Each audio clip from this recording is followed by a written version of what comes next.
is made possible by SRDF as our collaborating and funding partner. Join us on Flowing Clean because every drop counts and the river depends on you. Flowing Clean, restoring our rivers together. Keep the river clean.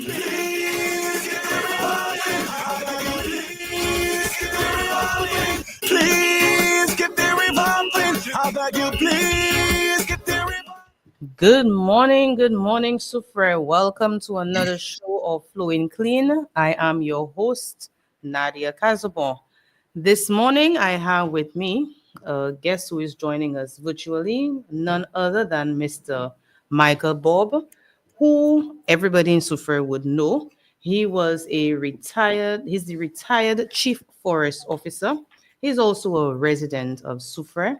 And today he's going to be speaking to us and talking about what the Sufre River used to look like back in the day when he first started working in forestry and when he was a young man.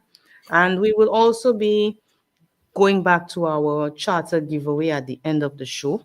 But let me just welcome all those who are listening online, those who are viewing us on 88.5 FM, on Facebook, on YouTube, and those who are listening on the radio, wherever you are in Radio Land.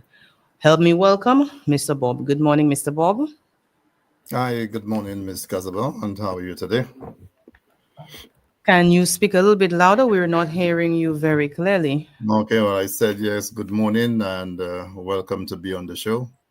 Thank you for joining us. I know you're very busy and you've carved out some time with us. I know we had a little mix-up in the schedule, but thank you for taking the time out to be with us. This morning, I want to give you a chance to speak to our listeners and our viewers about the Sufre River and your experiences in the Sufre River. So first, tell us about the Sufre River when you were a little boy growing up or a young man growing up before you joined forestry. Oh, well, it's quite an experience. I mean, I've lived all my life in Soufrière as a boy. And what the Soufrière River looks like now as compared to what it was when I was not even quite 10, it's a vast difference. I remember, well, we lived on Smith Street, which is in the Wingsville area for those who are not quite sure where that is. And actually that street was actually renamed to be called Bob's Avenue because all the Bobs lived on that street. And we would go, there was that stream behind the Lover's Lane, if you want to call it, just to give you context. Yes.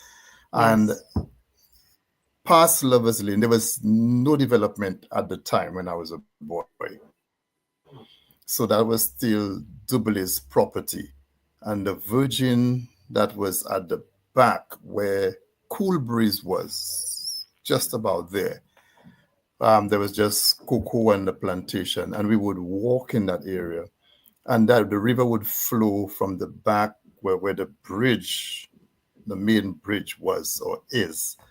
And the river was vastly different in terms of the stones in there, the fish life, and even the banks of the river. You literally had to slide down to get into the river.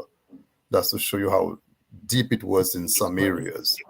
And in terms of the flow of the river, it was really, good flow.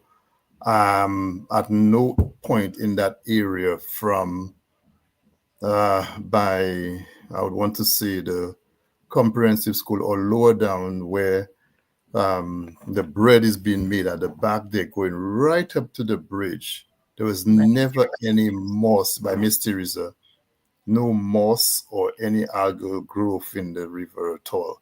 So it was just nice, clear running water.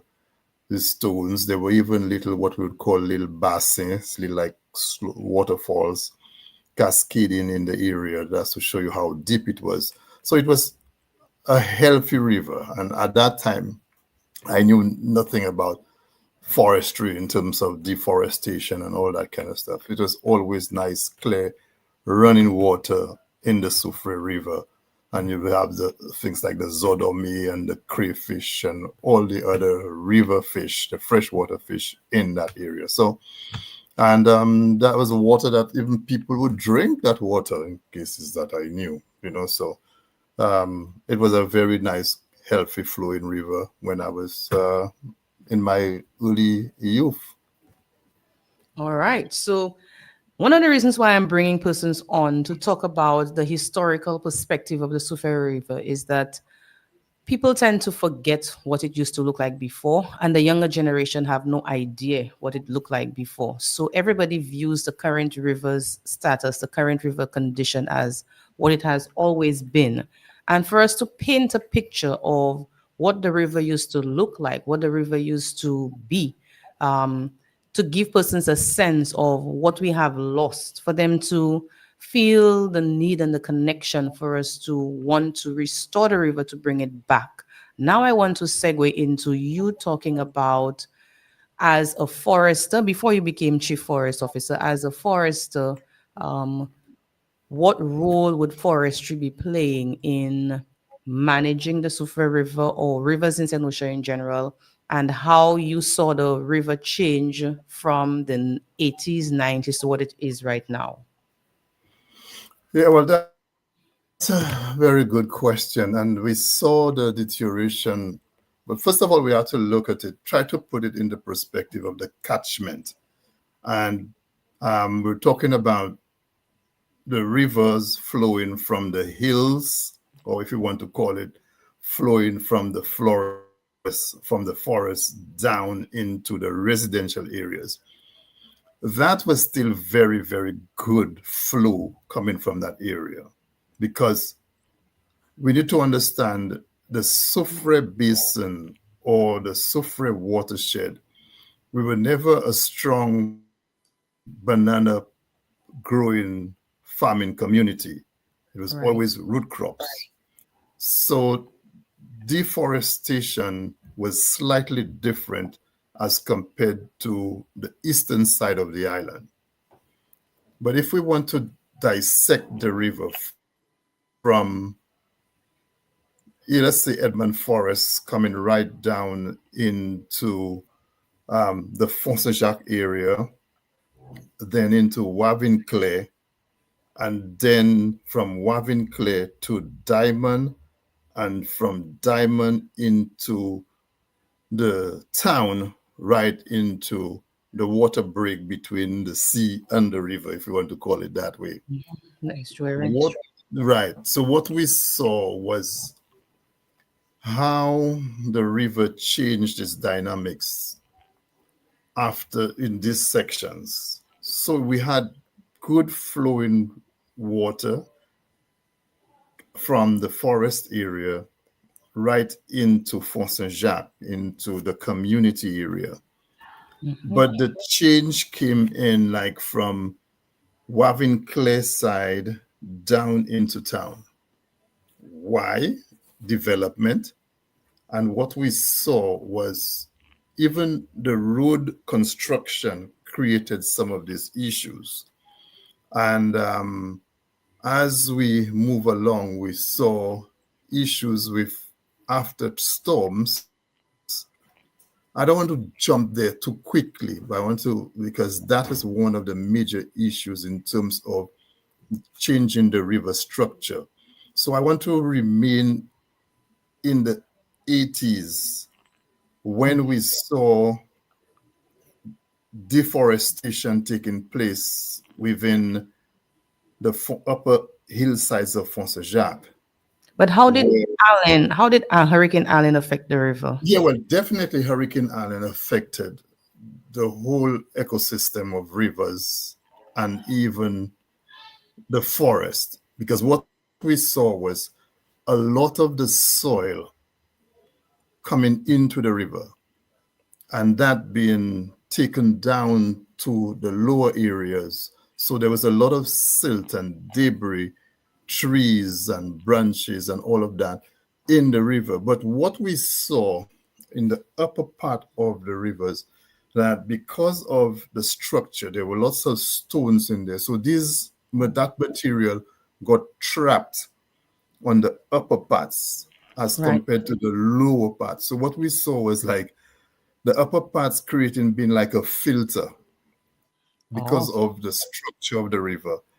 Then you saw a lot of that silt because when you had a rainfall event, like we just described, you would have heavy flow. The river would swell, the banks, some of the banks will be taken off and down into the waterways. So that we saw a lot of the accumulation of the silt in the lower parts of the river. So don't forget, from Font Saint-Jacques is quite steep. So the flow of the water would be, the velocity would be quite quick. And the stones and trees would be trapped a little higher. But as you went lower down into like Wavin Clay, the steepness flattened. And so the silt settled. And as you got into the Soufrière area, that again settled more. And so they didn't have that free flowing river areas. The dynamics change in terms of even the fish life and everything else.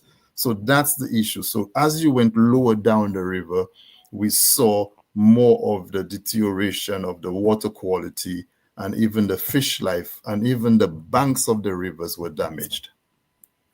okay. So after the 80s, then what changes did you begin to see in the 90s and the 2000s? Well, one of the things that created that change even faster was what they would call the desilting of the river. That was really a big issue. When But did again, desilting begin? before we When go did, to this yeah, go ahead. Sorry. when did desilting begin? Do you know?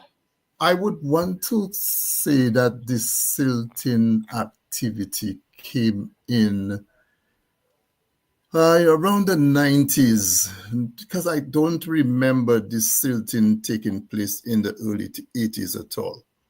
So Okay. from 1980, after we became a full-fledged department, after independence and roadworks took place and all of that. So it's more in the 90s, early 90s, very late 80s, if we want to look at it, that this silting activity took place where it was taking place almost island-wide. But in the Soufrière area, we saw that in the 90s. Now, if Okay. we want to stick with the desilting, I think this is one of the major issues facing the river. Before we even talk about, we will talk about stuff like pollution, garbage, and all of that in terms of the river quality. But let's stick to the structure of the river Right. changing and the quality of water thereafter. So with desilting, we saw the heavy equipment going into this riverbed and taking off not just silt, but stones. So the structure of the river changed. So as far as we are concerned in forestry and as a natural resource manager, when you do this, if you have a rainfall activity later on, the river would flow very quickly. The velocity would just Yes, come because it has nothing in there to and slow down the cascade. water. Right. So when we saw like Hurricane Thomas in 2010, is correct? Yes, I think I have that 2010. right. Right, 2010. We saw the river changing its course, and areas we had never seen the river before flowing. That says clearly that something was wrong. Yes, in a hurricane activity, water, you cannot control water. But I have, as a boy, seen storms, and that never happened. Clearly, as a young boy, a forester, what I studied, you saw clearly it's because of the type of desilting that took place, starting from the Diamond area heading down into the Wingsville area into town. So you saw a lot of the removal of these huge stones. I mean, this is massive stones in the river. All That's of that true. was taken off. You would That's find people going in with their sledgehammers, breaking brick. stones, builds. That's where we saw that. That started happening. I remember that man is dead long time, Aginan, and a lot of other men would go with their sledges and to break these huge stones and to chip them, and people carrying stones on the side, and then little vans and trucks would take it, or wheelbarrows. We didn't have trucks at the time. Wheelbarrows would take this. So that was not an issue for the river. It's when the tractors, these 6 tractors, and this came into there, took off these stones, broke the river banks, because for them to get in there, the river banks were broken. Also, the vegetation on these banks were taken away. So you have now, in a rainfall event, coming from the forest into Avinclair, the velocity is quite quick. And that was the reasoning for the stones, by nature, would slow down that velocity.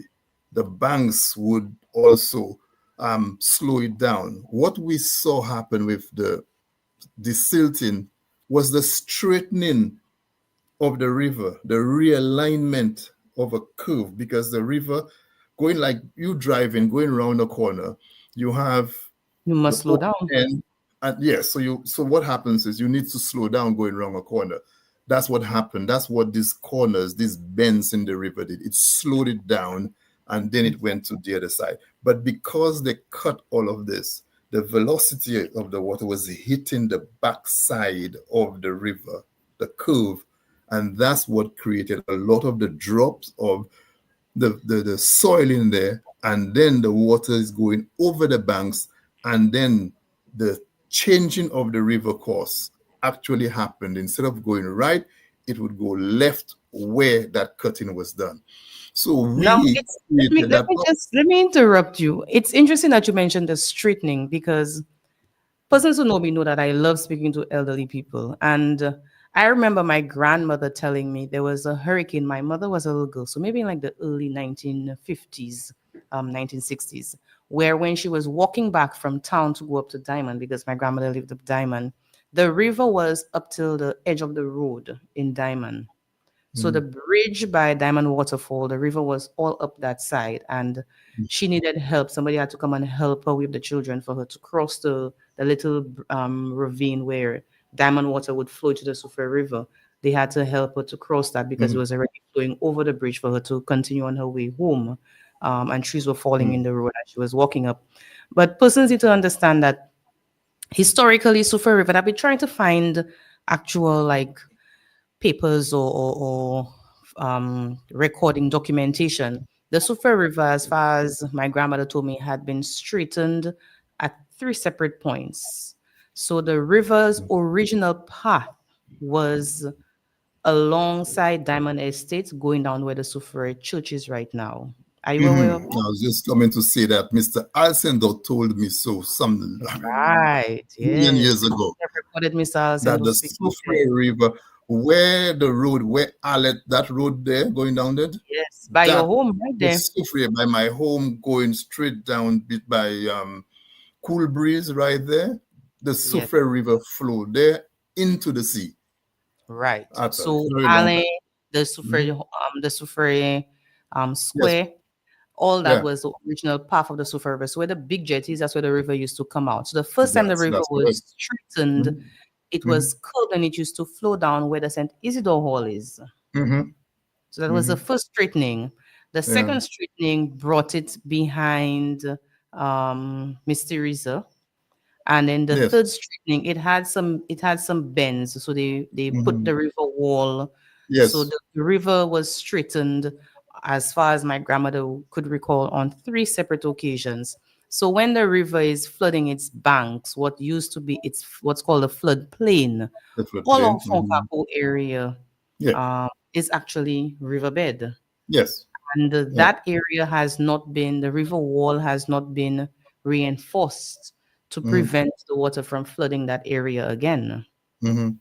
So in just as you mentioned, straightening of the river, that just crossed my mind. So let me just make that Yeah. point. So let me let Right. you continue. Because Sorry. yeah, it's right, because if you look at the vegetation from the Diamond Road before the mineral baths, you have a lot of almond trees. The That's true. soil there is very sandy. It has always been. Again, so when the river flow, the plain, that river, the water would just sit and move and cascade in that particular area. But again, because of the trees, because of the vegetation, you wouldn't find the fast flowing water, even though it overflow its banks. Because of the vegetation, the root structure of an almond tree would keep everything there. But when all of these trees were removed, plus the stones, that's the issue that we've confronted with right now. That's what it is. So we have, as part of our project, an Adopt a River program where we are getting groups, residents who are interested to sign up to adopt sections of the river. And part of the project is for us to conduct some riverbank stabilization through tree planting. And one of the trees that's on my list is almonds, because I think almond trees are a resource that we are underutilizing. The almonds itself are very, very nutritious. Who knows what other health benefits it has? But the structure of the roots, as you mentioned, serves to hold sandy soil together. So that's one of the trees that we were looking at, including in our tree planting, including vetiver as well. Mhm. I just wanted to ask you now, in your current role, managing the Northeast Coast project, the Ionola project, how different is the Sufe River from the Maki River, for instance, in the Northeast? A lot different. One, you need to understand, we were talking about, you said the Northeast as compared to the Soufre River. You would be a lot more acquainted with this with me in your studies also. When you look at St. Lucia in terms of the relief part of St. Lucia, we have the mountains like from Mont Jimmy and all of that right in the central rainforest area. So when you have clouds or that precipitation and the relief of rain, the clouds going up, and then the relief side of the island would be obviously from Soufre, a bit of Swazel, the Soufre Valley, some of Canaries, and ancillary, depending on the movement of these clouds for all of that rain. So you would definitely have more rain, the dynamics, the structure of rivers in the south or central part of the island would be a lot different to Maki and Louvet area, because there's less rainfall in these areas. So a lot of the rivers would tend to be more seasonal than actually being rain like the Trumacy and the Canes River, the Soufre River, I said the Swazel, the Canaries River. So these rivers would be different. Also, we need to look at the watershed, the depth of soil and the catchment, because we need to understand you have the trees, the soil, and the depth of the soil, and below the soil you have parent material, which is the rocks. So that's why we'd always find places like Soufre, ancillary, in terms of in terms of water, when we were suffering a drought. That's why I don't want to go there yet. When Wasco says we're suffering from a drought in Soufre, I always tend to chuckle. Why Soufre? We talk about a drought in Soufre.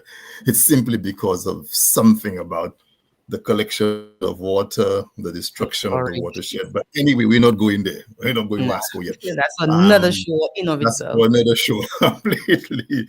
So the structure of a river in Maki and Louvet would be a lot different. You will still see the same structure with a lot of the stones and everything else, but the flow of water would be less. So during we don't even have seasons anymore, but during this January to at least June, the flow of water in these rivers would be very minute, not much at all. Just maybe areas that are completely covered with trees, like the Bois Riviere, the Aman, these areas, because of the root structure, because of the soil depth in some of these areas, you would find the accumulation of water, the water table or the soil depth would be much less on the northeastern side of the area. So the Okay. retention of water would be less. So the river dynamics would be a lot different. To see like the fish life you would see in the Maki River or in some areas like the Louvet area would be a lot different in the rivers in Canaries and Soufrière. Soufrière and True Now, the Massy reason going the reason into. why I asked you that, also too, on the northeast coast, you do not have very many communities. It's not very developed, Right. and I had a startling moment. About 2 years ago, I met with some persons. We were doing a beach cleanup, and Mm, some young persons from CYE, and they were in their mm, 30s, and one of these young ladies was telling me she was in the Marquee area and it rained very heavily. And for the first time, she saw a river rise and the water was still running clear. mhm, I'm like, that's very true because as mhm, a child, I remember though it would rain heavily, you would go on the bridge by the fire station and you could mm. still see the stones at the bottom of the river. Yep. But now, once you have any slight rainfall and the water level rises in the river, it's Mhm. brown. Right. It's filled with sediment. Yes, Um, that's it's just sediment. Mhm. yeah, and one of the things that we wanted to do in this flowing clean project, that we were looking for additional funding for, was for us to try out re-establishing bassins in the Soufrière River. Mhm. Ideally, what I would love to see happen is for us to actually desilt the river once. And when I say desilt, I mean desilt. Remove silt down to at least a depth of 6 feet and more to restore the river depth. But I understand from speaking to infrastructure, the river wall is partially compromised. So Mhm. digging the river down to restore its depth for it to be able to accommodate all the water that comes from the hills in a heavy Mhm. rainfall event like another Thomas, we need to Mhm. go down to at least 10 feet deep. And that means rebuilding the river wall or reinforcing the base of the river wall and extending that all the way up to the Still and Foncaco area for us to restore the structure of the river as you described in terms of going from Fonce Jacques to Wavinclair to Crestland area, etc. But for us to get that done would require a significant input of money that this project doesn't come anywhere close to Yeah. doing. But Yeah. you need to find a place to place all that sediment. I mean, we can Yeah. make use of sand for construction. But I want to just ask you one last question before I go into our giveaway. Wait, Um, before we do that, okay. the idea you have in terms of that one last desilting, what I would love maybe if we could have maybe even Christopher Cox, if he were to come to St. Lucia, be able to join that program because that's where he did his master's and his PhD in terms of structures of watersheds and everything else. Don't forget, we're taking a natural phenomena and trying to recreate what the river would or was like 40 Mhm. years ago. So, as I mentioned, as a boy, going to the river by Diamond and walking in that river just before you get to Coupon, there was Mhm. that drop. That's where we had a significant drop, and the water was be flowing down just by the garage there, by that Yes, yes, boy's yes. garage. By Roy Right. Ashley's garage, After right? you pass this, after you pass there, it would kind of trickle down into a little flatter area. By the And by library. the I will tell you exactly where, by almost by Smith Street, by the gym. Okay. There was another drop there. And it was not as high as the one by the bridge. Now I'm telling you, as a boy, I can remember that Sylvester, all of us, that's what we would jump and swim in that area.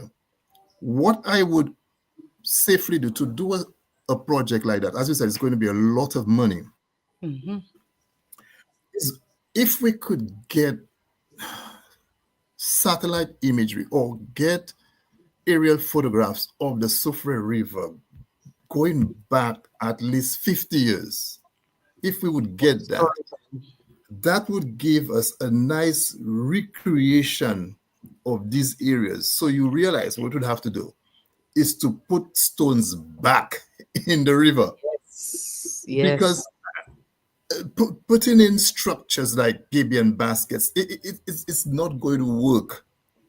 It will not work, but because of the intensity of the storms we're having now because of climate change, that's a word we just keep going again. So when you have storms, rain falling, we can have 2 or 3 inches of rain in less than 5 minutes. We have the intensity of winds of 100 miles per hour. That is scary. Taking trees down, so there's nothing to break that velocity. So you're going to put a basket in there. So you have to now break the river wall or break the bank deep to put stones in there. And then you put in a basket with stones tied with netting. Netting, yeah. Naturally, you wouldn't have that. You would have big boulders and trees interwoven, the roots interwoven into the stone. Holding and the tree roots be what's holding the boulders together. Exactly. So to try to recreate that, it'll be quite a task. But that's what I would love to do. So that for that project to be very successful, we really need a couple million US to bring back stones into the river, structure it. So the area you're going to desilt, you desilt a portion to make it like a mini waterfall. Yes. So you have, when the rains come, there'll be the top basin fills up and then it'll cascade down to a lower area. Right. So that breaks down the velocity of the water and you wouldn't get much erosion taking place. And you do that again by Mysterious area. Already is very flat because they dug that place so much. So the wall we're talking about, not to compromise the side of the wall, we may have to put huge boulders in there and trap them so that it protects the wall. And then even though there's water, they'll have to hit the stones before it hits the wall and maybe cascade over down to the river by Mustafi there. Right. So you see, this is an area that's been compromised simply because of man's intervention. So once the water comes up there, it's going to go over into Mustafi and down by the hospital because the river never flowed there before. As we said, it was higher up. Debbie was the first time, and I lived on just. Well, I'm not as old as you. You have 20 years on me. But yeah, Debbie was the first time, and I remember Debbie. What happened for Debbie is that we had what's called a slip slide, where in Fonse Jacques Pass Mini in that area there were a couple sides of the mountains where all the soil just slid straight down into the river and left bare rock. So we lost a few feet of soil for the length, the height of the mountain, and all that soil came straight down into the river and has been settled. And the river has never really recovered since then. Same thing in Trumasse, Canals, all the rivers in the forest. That's how they are right now. There are rivers in the forest that you could not go down in some areas. You had to go on the side of the river and go down because you could not jump down because of the height of the drop. Now, there are some areas in the Trumasse and the Maho River, you can literally walk because of what happened in the forest. I remember when I started camping in the forest, we had to literally walk down the slope to get, but now you can drive. Exactly. It's so fun. Now you can exactly. Right. And that's what because that happened. Yeah. So because the soil. We've gone They past go. our time. Let me just You ask you one serious? final question. Yeah, it's 11:06 now. Um, Okay. what advice would you give to Suferians, young, elderly, middle age, um, in terms of their role in helping us restore the Sufer River? So to bring it back to flowing clean and what we're trying to do. We're trying to make persons get a connection. What advice or what can you say to the persons who are listening? How can we get them to participate in the project or basically play their part? Okay. It's a big challenge, as people say. The generation have changed. People figure out we are old-fashioned and old-time. But first of all, you must have rekindled the love for the river. So people don't do things because you just tell them they have to do it. You must get a love for water, a love for the river first. And then people would now have pride in whatever they do. The replanting of trees and grass to keep the river banks going, and to make the people who use the river not to throw stuff in there, that they become like disciples of the river. You know, like you want somebody to go to church, you have to show them how the Bible, show them the word, love the river, love the protection of the river. What can happen to the river during a hurricane? What can happen to the river when there isn't a hurricane, that you can enjoy the cleanliness of the river again? So the first thing, you must have the young persons to have that passion and the love for the environment, what the river look like and what it is now, so that they have not, you don't put them on a guilt trip, but you make them understand what the river can do for Soufriere, again, not just tourism, but for your own livelihood, your own protection. And then we can move from there. That's what I think is the major thing. It's going to take time, but we need to start from somewhere.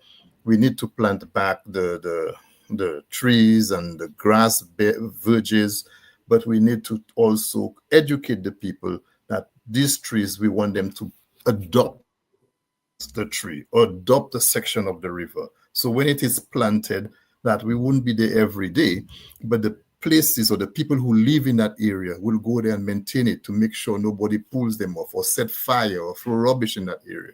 So you have people adopt, 100 yards or 50 yards. And so after it's been planted, they also now take care of the maintenance and the protection of these areas. To me, that is the start. Yes, and that's the whole thrust of Adopt a River. We want people to adopt sections of the river, to become stewards of their sections, to, in the first Right. instance, when we hold our clean up their section and then monitor what is happening. So we're teaching them how to monitor the water quality, monitor the river in terms of its structure. After we have a rainfall event, for them to take a look and see if anything has happened. So they take back ownership. The same way we used to have families who had their bassins, and those families took care of their bassins, and they ensured that That's there was right. no garbage left back, no No clothes garbage left in the back. rivers. Right, right. They went back Good. every year and they desilted their own family bassins. We want to bring that tradition back. We want to bring persons back Yeah. into the sense of the river has value to me, so I need to protect it. I need to ensure that Yeah. my neighbors, Yeah. my relatives, my friends, we are all collectively doing what we want, what we need to do to ensure that the river is maintained, the health is Yeah. restored. Yeah. Because we never know. It all takes just one major hurricane. And remember, Oh, but Hurricane no, Thomas we was saw it. category Well, one. we saw what happened in Thomas. I mean, The Thomas was just it's category one vivid in our before. head. It wasn't even a category Exactly. 5. And look at what happened, And how yeah, badly off we were. right. So God forbid, knock on wood, that anything No, disastrous yeah, happens again, we're not that knocking we on would wood. be God able to forbid. that we would say, okay, we Yeah, have a river that and we can ensure that the water quality is good for us to yeah, allow people right. to use it without fear of anybody falling severely ill. So we want But to, one quick point again. I know everybody incentives is also something that is really that sticks in people's minds.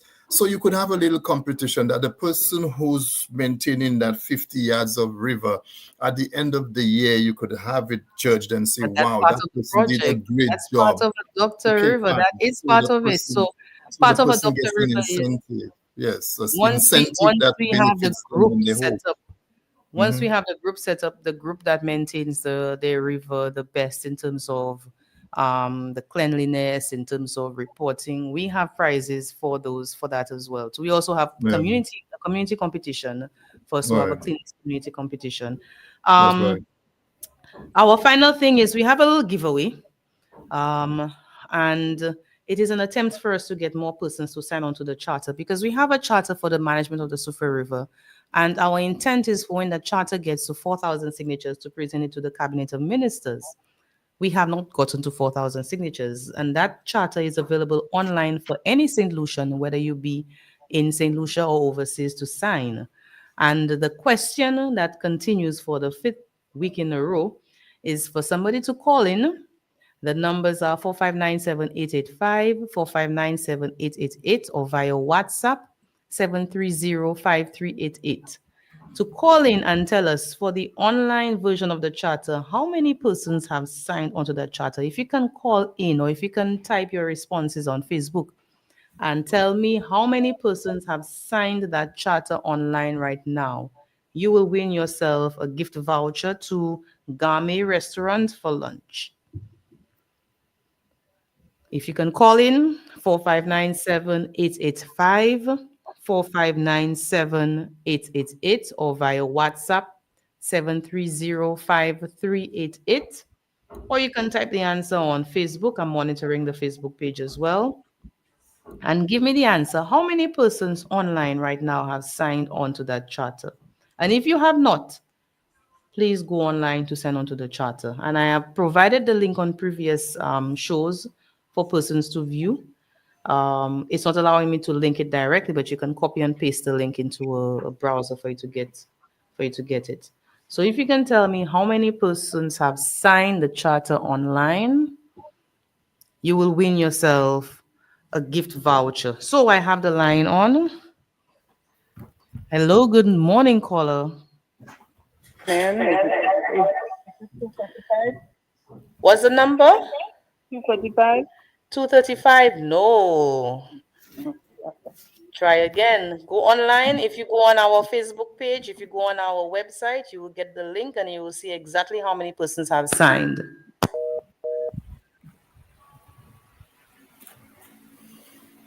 Anybody else wants to try? 4597885, 4597888, or via WhatsApp 7305388. I'm going to give 2 more minutes before we end our show at 11:15. I have had Mr. Bob here a little bit long. I know he has a meeting with some consultants that we want to allow him to go and continue his. Mr. Bob, do you know the answer? Have you signed on to our charter? I have, but I don't know the answer. I might make a rough guess and say 875. I wish we had 800, not even close. Not even close. Oh, you're not close to that yet? Wow. I need you to share that charter, share the link with your colleagues for us to get the charter signed. Okay, we have another caller. Good morning, caller. 325. 325, you're just a little off. If you go online, you will see the exact number on our page right now. Okay. All right.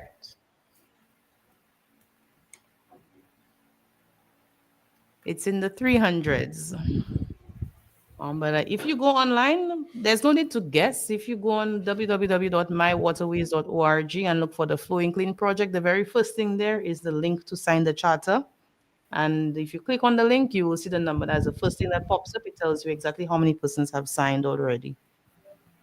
So, Mr. Bob, it's in the 300s. You were way off. I wish we were at 800. Yeah, I thought we would have been a lot more after all this launching. I thought we would have been up all in the the launch 800s. and all the activities going. Yes, I thought we would have been a lot further on. So if you can share the, like I said, share the link. Yes, I'll do that. For I'm a little persons, I disappointed. will ask the 300. foundation to make a separate post because putting it under the live the show, persons have to look for the comments to find it. So they Right. already had a post on it. We have another caller. Good morning, caller. 320. 320? Yeah. No, it's not at 320 as yet. It's below that actually.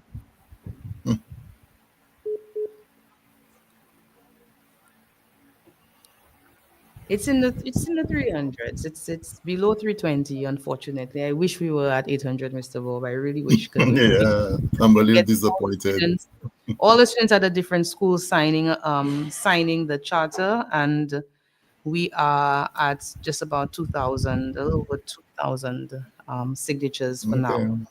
So we really need to get more St. Lucians signing. We have another caller. Good 10. morning.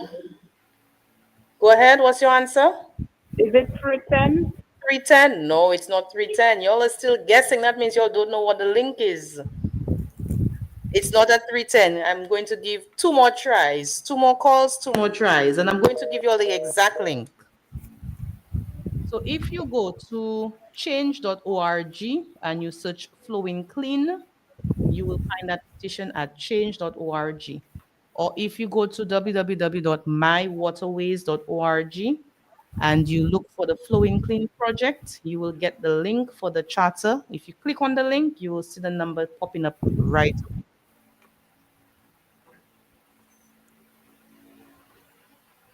Next week, we are trying to get one additional person to come on board to give his experience with the Sufe River. And I've been having some interesting conversations with persons talking about the use and